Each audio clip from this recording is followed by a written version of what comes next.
Hey, it's time for Sarah's Bedtime Stories, episode 65. The Good Thing About Slow Days. Naranasan nyo na ba yung dapat may lakad ka sa araw na to, pero sa kung anumang dahilan, biglang hindi natuloy? So you ended up doing nothing. To be honest, may mga pagkakataon sa buhay ko na nangyayari to. At sa una, nalulungkot ako kasi bakit hindi natuloy. But whenever I experience this, I always turn that day into my slow day. When I say slow days, ito yung mga araw na hindi ka nagmamadali kasi wala kang ibang gagawin. You tend to appreciate that day, yung mga activities mo ng araw na yun kasi you have all the time sa araw na yun. And I love slow days. Alam nyo ba na simula dati, gustong-gusto ko yung mga slow days na to. Nung nag-aaral ako or nagtatrabaho ako, lalo na nung nagtrabaho ako, shinare ko to kay Ma'am Kay. Hi Ma'am Kay! Sabi ko, I always have that day and my week na slow day ko yon. Pag sinabi kong slow day, gigising ako na walang alarm, gigising ako sa oras na gusto ko, babangon ako sa higaan ko sa oras na gusto ko, kakain ako ng gusto kong pagkain, magluluto ako ng gusto kong food, paghahanda ko yung sarili ko, maliligo ako ng hindi nagmamadali, lahat ng self-care mo, tapos dadagdag mo pa doon yung mga activities na ine-enjoy mong gawin na ako noon ang gagawin ko, manonood ako ng favorite na palabas ko, either Showtime, o kaya manonood ako ng mga movies habang meron akong scented candle sa side. Anything na ine-enjoy kong gawin, like for example, magdadamit ako yung gusto kong damit, tapos magmamaganda ako, magpipicture ako. Basta hindi ako nagmamadali. Kasi I know that yung buong araw na yon, pwede kong gawin anuman ang gusto kong gawin. That's how I define slow days. Walang major ganap.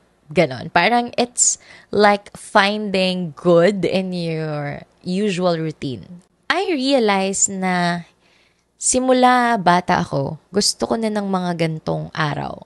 Kaya nga, napaka-espesyal sa akin ng bedroom ko. Kaya nga napaka-espesyal sa akin kung saan ako nagpapahinga. Kasi yun yung nagiging safe space ko for all these things. Kaya kong magstay sa loob ng kwarto kahit ilang araw. As long as meron akong phone, parang ko nabanggit ko na to sa episode ko, as long as meron akong phone at nakakakain ako, kaya ko. Kasi feeling ko, slow days are my days to recharge. Na-realize ko to nung nag-start akong magtrabaho. Sinasabi ng mga kaibigan ko sa akin na ako daw ang babaeng hindi nauubusan ng energy. Pero gusto kong i-share sa inyo ang sikreto ko kung bakit lagi akong may energy. Nag-e-enervon ako. Charas! Hindi yon. Kasi nung nag-start akong magtrabaho, so 5 days a week yon, masipag akong mag-aral that time. So, nag-enroll din ako noon ng graduate school. So, yung Saturday ko, buong araw, pasok yon. So, 8 to 5 ng hapon, tapos magsisimba ako. So, yun yung naging routine ko. Tapos, uuwi ako from San Fernando to Lubao. So, pagod siya. Kaya, sinisigurado ko na yung Sunday ko nun, wala akong ibang gagawin, kundi matulog, kumain, magpahinga, at makipagchika kay Tita Glads. Yun yung routine ko nun that time. Kasi yung tulog ko noon ng Sunday, yung pahinga ko ng Sunday, yun yung parang nagiging reason kung bakit ko nakakayanan yung buong linggo na yun. So for almost 3 years, ganun yung naging routine ko at na-survive ko siya. So sinabi ko yun nun kay Ma'am Kay, tapos feeling ko na-adapt din naman ni Ma'am Kay yung ganun ko na strategy na naglalaan ako talaga ng oras magpahinga. Noon, parang ang dali niya lang gawin. Pero as you get older, nare-realize mo na may mga pagkakataon na hindi mo na siya kayang gawin sa isang linggo. It's either merong importanteng event ng Sunday, kaya hindi mo siya pwedeng gawin. Kailangan mong mag-extra work on a Sunday. Kailangan mong tapusin ang mga paperworks. So, nung time na yon, dun ko na-realize na hindi sa lahat ng pagkakataon, you can always have that day in your week kasi busy ka. Lalo na pag nasa early 20s ka, kapag nasa peak ka ng career mo, yung gusto mo talaga maging productive ka sa buhay mo, sa ginagawa mo, parang nakaka-guilty at some point na mag-slow days ka. Pero ako, tiwala ako na mas marami pa rin akong mga weeks na may slow day ako, like yung Sunday ko noon, free day, para ma-recharge ang sarili ko kesa dun sa talagang occupied ako sa lahat. Kung hindi ko siya kaya ng buong araw, kahit half day lang nun, I make sure na meron pa rin akong time na hindi ako nagmamadali at ini-enjoy ko lang yung araw na yon. So, parang ang naging routine ko nun ay busy ako ng weekdays, tapos pahinga ko yung weekends. Hindi rin ako nagsiset ng lakad nun kasi feeling ko nun, pag lumabas ako, may ganap ako, nakakapagod siya. Until dumating yung time na nasanay ako na mag-hustle. So, unti-unti, yung mga slow days ko, nababawasan sila. Lalo na nung nag-start ako mag-podcast, nung nagsulat ako ng libro. Kung hindi ka pa pala nakakakuha ng copy, please do check the link below para mabasa mo na ang Finding Good Everyday ni Kiddo. That's me. So, nung time na nasanay ako na mag-hustle, parang yun yung naging routine ko. Parang feeling ko, kapag wala akong ginagawa or parang hindi ako busy, that is something na hindi ako. Parang iba yung routine ko kapag ganon. Nag-start yung feeling na to simula nung nagtrabaho ako ulit after kong mabakante ng 1 taon.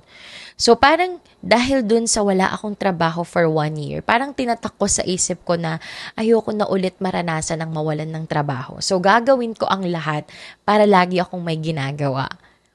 So, naging ganun nga ako. Parang nag-hustle ako. Sabi nga ng kaibigan ko lagi sa akin, "You're so busy." Yun yung sinasabi niya. And that time, parang feeling ko, yun yung normal sa akin. Parang yun yung normal ko na lifestyle. Until such time na biglang nagbago yun. So, story time. Minsan, like I always say, life has its way of surprising you. So, from a busy person like me, biglang nagkaroon ng moment sa buhay ko na hindi ako busy. As in, parang feeling ko, normal yung schedule ko. Like normal nung hindi pa ako nagtatrabaho talaga. Yung, as in, may moments lang ako na, eto lang yung period na nag-work ako, tapos na. And naninibago ako. Feeling ko that time, I was so unproductive. Feeling ko ang tamad ko kasi bakit ito lang ang ginagawa ko. So feeling ko may mali. Parang feeling ko may mali sa sarili ko, may mali sa sitwasyon, may dapat akong gawin. So tinawagan ko yung mga kaibigan ko. And one of my friends told me, nung sinabi ko na parang wala akong ginagawa, parang may mali, parang ang tamad ko. Ang sinabi niya sa akin that time, na hindi ko makakalimutan was, maybe it's not an unproductive day, maybe it's just a preparation. Yun yung sinabi niya sa akin. So, nung sinabi niya sa akin yun, biglang nag-shift yung perspective ko na, oo nga no, parang I should accept this moment in my life. I should embrace it. Kasi yung universe nga, yung nagbibigay sa akin nito eh. Bakit ko gustong pagurin ang sarili ko? Binibigyan niya nga ako ng slow days. Ang harsh ko sa sarili ko, na pinipressure ko siyang mapagod at maging busy, meron na nga akong gift to enjoy life. Yung mga slow days na hinahanap ko before. So, during those days, I just let life happen. It was amazing that these slow days gave me the realizations about the good things about having these days in my life. And that's the reason why I do have this podcast episode. So allow me to share with you the good things about slow days. So, una sa lahat, nung naramdaman ko sa sarili ko na hindi ako nagmamadali, na I have the time sa isang araw, parang may oras ako to work, may oras ako to enjoy, and may oras ako to rest. Parang nakaka-guilty siya at first, pero once you're experiencing it, ang sarap. Ang sarap nung feeling na after mong magtrabaho, you'll have the chance to chika with your friend. Ako nang ginagawa ko, tawagan ko si Tita Glads kasi yun yung usual kong ginagawa dati after work na magkukwentuhan kami ni Tita Glads. So, ganun pa rin yung ginagawa ko. There is this routine na ay, pwede pala yun. Yung makipag-chika ka sa kaibigan mo for an hour, tapos magkukwentuhan lang kayo while eating your favorite merienda at hindi ka nagmamadali. Tapos you get to watch your favorite TV shows. Kasi, to be honest, mahilig akong manood din ng mga teleserye na maganda. Nabanggit ko na to, like I watched Wildflower, Dirty Linen, yung huli kong pinanood, Lavender Field. So, alam mo yon, yung may chance ka na manood nung oras na yon kasi alam mo na hindi ka gaya dati pag busy ka, yung parang hahabulin mo na lang siya online. Pero parang nung meron akong slow days, naranasan ko yung slow days, ang sarap pala sa feeling na inaabangan mo yung palabas dun sa oras na ipapalabas siya. Kasi may time ka. But other than that, ang naitulong sa akin ng slow days is dito sa Sarah's Bedtime Stories. Alam nyo ba, dahil slow days ko yun, nagkaroon ako ng chance na gawin ang isang bagay na gustong-gusto kong ginagawa. Yun ay ang pagsusulat at ang pagkukwento. And kapag busy ka kasi, pag occupied ka, ang hirap gawin nun. Kasi una, you have to look fresh. I mean, you have to look presentable para makapag-record ka. You have the energy dapat to share stories. Kasi hindi pwedeng pagod ka when you record the podcast. Mararamdaman yun ng mga audience mo. So, dahil dito sa mga araw na to, I was able to write a lot of episodes in one sitting. And for me, ang hirap gawin nun. This is my first time na nakapagsulat ako ng ganun karaming episodes just because I have slow days.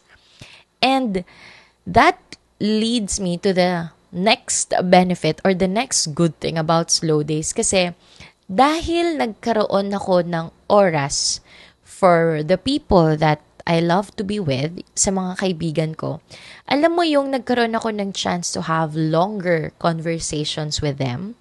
Quality time ko yun sa mga kaibigan ko. Yung bang feeling na nakikipagkwentuhan ka as long as you want. Kasi hindi ka busy. So, hindi ka gaya pag busy ka na parang, oh, wait lang may gagawin ako, I have to do something. So, sige, I'll call you back. Tas hindi ka na nakatawag. So, nung na-experience ko yun, para akong na-recharge. Parang ang sarap sa feeling na, these are the things that I used to do. And I'm glad na may chance ako para gawin ulit yun. So, I realized that because of slow days, I was able to have that quality time, those long conversations with my friends. And na-realize ko na isa yun sa mga gusto kong ginagawa sa buhay ko. Isa yun sa paborito kong bonding, ang magkwentuhan ng matagal. Chismisan! Ganon. And to add to that good thing then, I was able to have some time to meet with my friends personally. Kasi usually we do it virtually na lang yung parang video call na lang or voice call, ganon. Pero dahil nga may time ako after work to go out, during those slow days, I was able to meet with my friends And ang sarap pala kapag you are meeting with your friends na wala kang hinahabol na oras na, uy, wait lang, uwi na ako ha, kailangan by ganito. Tapos na, alam mo yung mas na-enjoy mo yung food, mas nakikita mo yung mga kaibigan mo, mas naririnig mo yung tawa nila, mas napapahaba yung kwentuhan.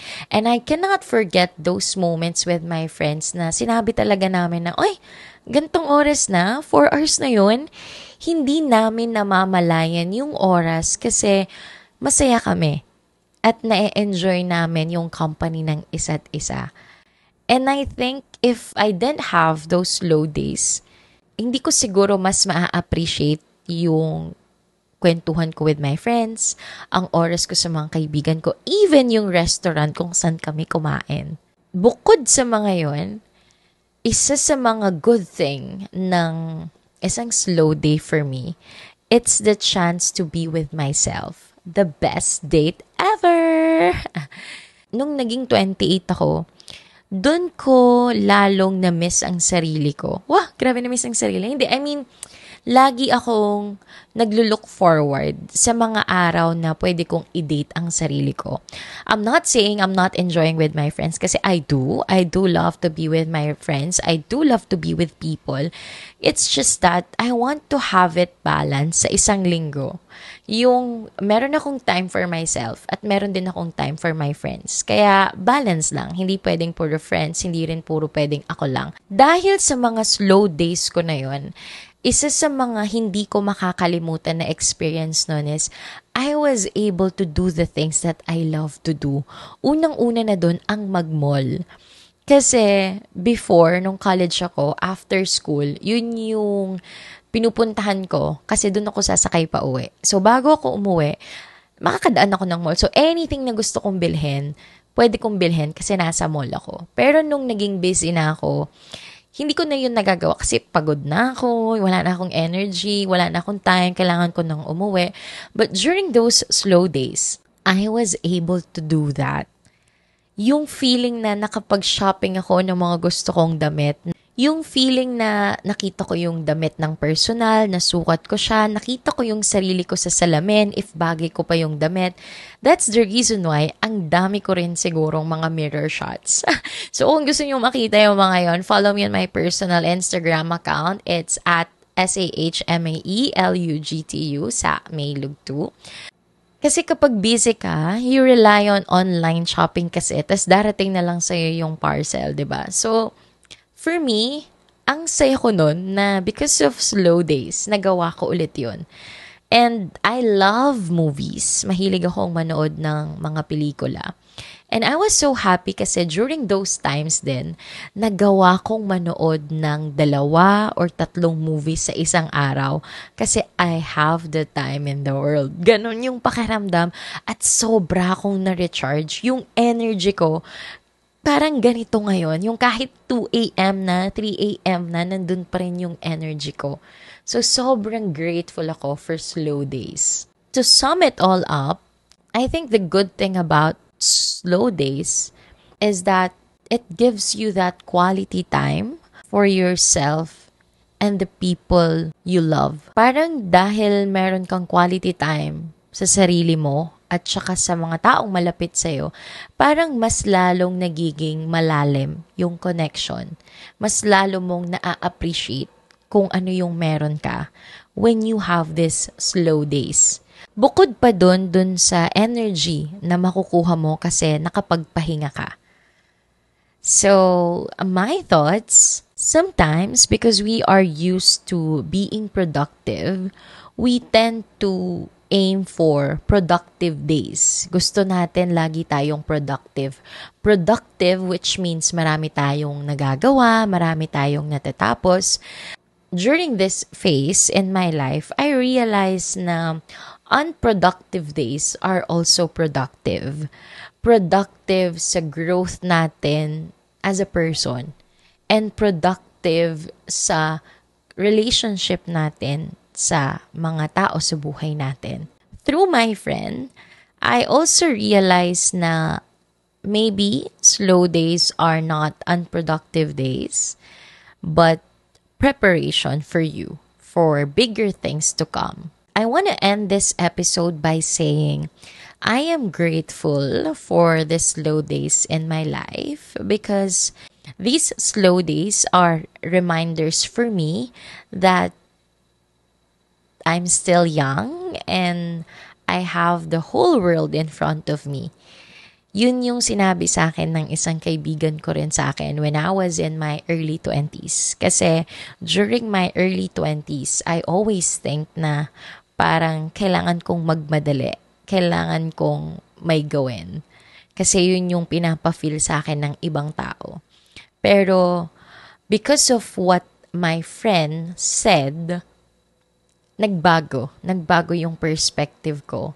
So now, I was able to appreciate these days in my life. I just realized how to live one day at a time.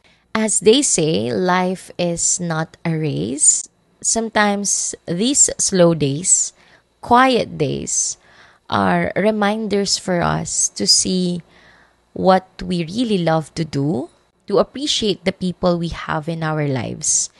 Basically, the things that truly matter. Because sometimes we don't see these things or we don't notice these things. We don't appreciate these things because we are just too busy. So if ever you are in your slow days right now, I hope you can embrace it. And I hope that just like me, just like Kiddo, you can find the good thing about slow days.